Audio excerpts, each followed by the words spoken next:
زمین کے 7 طبقے ہیں جناب ساجد صاحب، 7 طبقے زمین کے ہیں۔ امام فرماتے ہیں کہ اگر کوئی قبر امام حسین علیہ السلام کی خاک کے اوپر سجدہ کرتا ہے تو 7 زمین کے طبقے نور سے منور ہو جاتے ہیں اگر اس زمین پر سجدہ اگر خاک کربلا اور امام حسین کے قبر کے خاک کے اوپر سجدہ کیا جاتا ہے۔ آج جو ہم لوگ کر رہے ہیں ہاں تو آج بھی یہ کنڈیشن اپلائی ہے؟ نہیں، البتہ یہ دیکھنا چاہیے کہ یہ جو ہم خاک شفا رکھتے ہیں کہاں کی ہے، کیونکہ اب وہ نہیں معلوم وہ کتنی دور کے فاصلے سے لی جاتی ہے اور وہ، لیکن امام حسین کے قبر کی جو خاک شفا اس کے اوپر سجدہ کرنا مخصوص، اس کے اوپر سجدہ کرنا جو ہے وہ 7ویں طبقے زمین کے طبقے کو جو ہے منور کر دیتا ہے۔ وہ من کانا، اور اس کے بعد فرماتے ہیں کہ جس کے پاس خاک کربلا کی تسبیح ہو اور وہ تسبیح کرے تو اس کا تو ثواب ہی ہے، اگر کوئی تسبیح نہ بھی کرے تب بھی اللہ تعالیٰ اس کو تسبیح کرنے کا ثواب دیتا ہے، اس کے ہاتھوں میں رکھنے کا خاک شفا بس رکھنے کا ثواب ہے۔ تو آپ اس سے اندازہ کیجئے کہ امام صادق علیہ السلام کربلا کے خاک، کبھی آپ جو ہے زمین کربلا، مٹی کی فضیلت، اس کا کوئی ریزن ہے؟ ہاں دیکھیں، اب اسی لیے کہ یہ بتانا چاہتے ہیں، آؤٹ آف کانٹیکٹ چلا جائے گا لیکن ہاں نہیں بالکل اس سے جڑا ہوا ہے کہ فرض کر لیجئے، ہمیشہ یاد رکھیں نسبت سے عظمت پیدا ہوتی ہے۔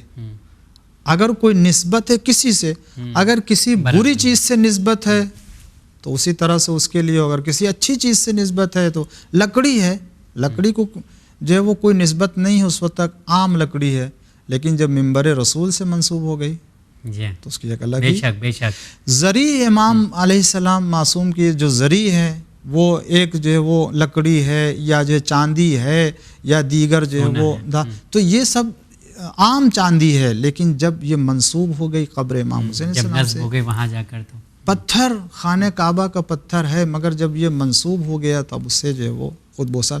اسی طرح سے سرزمین کربلا، یوں تو اللہ تعالیٰ نے اس کو بہت پہلے محترم پیدا کیا ہے، لیکن اس کی عظمت بھی امام حسین علیہ السلام کی بنا پر ہے۔ اچھا، یہ سوال بھی ہمارا تھا، کیا اس کو مطلب جوڑ کے دیکھا جانا چاہیے؟ بے شک اسی کے ہمراہ لے لیتے ہیں، اچھی بات ہے آپ نے یہ سوال پیدا کیا ہے۔ نہیں، جیسے زمین کربلا کی تقدس کی بات کریں اور شہادت امام حسین علیہ السلام کی، بے شک تو دونوں کو الگ الگ کیا جا سکتا ہے یا اس کے معیار؟ نہیں، ہاں میں یہی عرض کر رہا تھا، یعنی گویا یہ سوال کے جواب کا تسلسل ہمارے گزشتہ بیان سے آپ لے سکتے ہیں، جوڑ سکتے ہیں کہ کسی بھی چیز کی عظمت اس کی نسبت کی بنا پر ہوتی ہے۔ آج سے پہلے اس کو یہ فضیلت حاصل تھی کربلا کو، کربلا معلیٰ کو۔ ہاں، میں یہی کہنا چاہتا ہوں کہ اگر زمین کربلا کو کوئی فضیلت حاصل تھی تو کیوں حاصل تھی؟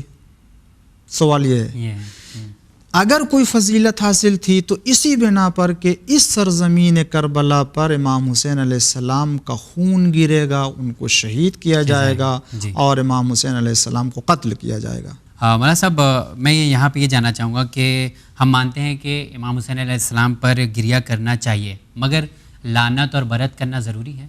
دیکھیں، یہاں پر یہ ایک تفصیلی گفتگو ہے، لیکن خلاصہ یہ عرض کروں کہ امام حسین علیہ السلام پر گریہ کرنا یہ حکم خدا سے ہے، حکم رسول سے ہے، اور ہمارے ایمان کا تقاضا ہے کہ اس میں کسی طرح کا کوئی شک و شبہ نہیں ہے۔